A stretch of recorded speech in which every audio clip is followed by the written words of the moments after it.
वसई विरार महानगरपालिका क्षेत्रामध्ये जे अंमली पदार्थ खुलेआम विक्री करत आहेत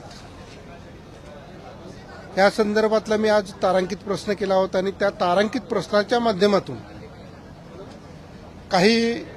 नार्जिन लोक जे आहेत वसई विरारमध्ये त्यांचा विजा संपलेला आहे ने आतापर्यंत जे राहत आहेत त्याचा सर्वे करून कारवाई करण्याच्या संदर्भात किंवा ती त्यांच्याच देशात परत नार्जिन लोक पाठवण्याच्या संदर्भात त्यांनी सकारात्मक उत्तर दिलेलं आहे। त्याचबरोबर पेल्हार पोलीस स्टेशन अंतर्गत 11 कोटीचा जो काही गांजा किंवा अंमली पदार्थ जप्त केला हे पोलीस स्टेशनच्या हक्केच्या अंतरावर जो जप्त केला तिथे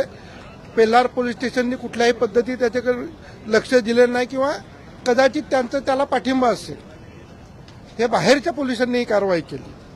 ही एक मी तिथे मागणी केली तपासून आणि त्यात पेल्हार पोलीस स्टेशन अंतर्गत असलेले पाण्याच्या टपऱ्या असतील पानपट्टीच्या टपऱ्या जे आपण सांगतो किंवा छोटी मोठी किराणा मालाची दुकानं असतील इथे सुद्धा खुलेआम गुटखा विक्री चालू होते आणि त्याच पद्धतीने माझ्याकडे सीडी आहे या सीडीमध्ये सुद्धा रेकॉर्डिंग झालेलं आहे त्याचं चित्रफित झालेलं आहे का या सीडीमध्ये खुलेआम पोलीस स्टेशन जे पेल्हारचं पोलीस स्टेशन आहे त्याच्यामध्ये खुलेआम गांजा आणि अंमली पदार्थाची विक्री चालू होते। ते याची सखोल चौकशी करून ज्या ज्या वसई विरार महानगरपालिका क्षेत्रामध्ये जिथे जिथे अंमली पदार्थ विक्री होत असतील त्या पोलीस स्टेशनच्या पीआयवर तात्काळ कारवाई करण्यात यावी अशा पद्धतीची मी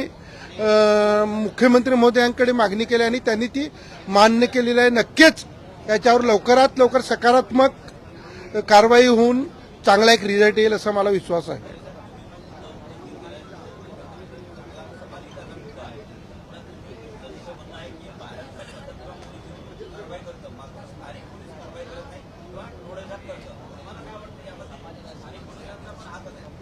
100% तुम्ही जो प्रश्न विचारलेला आहे तो तीच माझी शंका आहे का जर हाकेच्या अंतरावर 11 कोटीचा म्हणजे पोलीस स्टेशनच्या हाकेच्या अंतरावर 11 कोटीच्या अंमली पदार्थावर जप्त केलं जातं आणि ते पोलीस स्टेशनला माहिती नाही म्हणजे याचाच कुठेतरी त्या विभागामध्ये पोलिसांचाही सहयोग मला दिसतो त्या पोलीस स्टेशनचा सहयोग दिसतो आणि आता ती कारवाई झालेली आहे त्याच्यावर। पण भविष्यामध्ये अशा पद्धतीचे जे अंमली पदार्थ विक्री जातात तर डायरेक्ट त्या पीआयवर ज्या पोलीस स्टेशनच्या अंतर्गत जर जे अंमली पदार्थ खुलेआम विक्री होत असतील त्या पोलीस स्टेशनच्या पीआयवर कारवाई झाली पाहिजे अशी मागणी केली आणि आम्हाला तसं सकारात्मक उत्तर मिळालेलं आहे।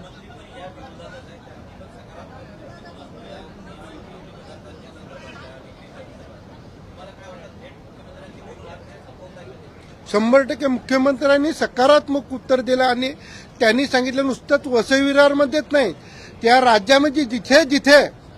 अंमली पदार्थ विक्री केले जात असेल त्याच्यावर कठोर कारवाई केली जाईल आणि त्या पोलीस स्टेशन अंतर्गत जर असे गुन्हे सतत वारंवार होत असतील तर त्या पीआयवर सुद्धा कारवाई करण्याचं आम्हाला आश्वासित केलेलं आहे। हो हे समाधान झालेलं आहे। धन्यवाद।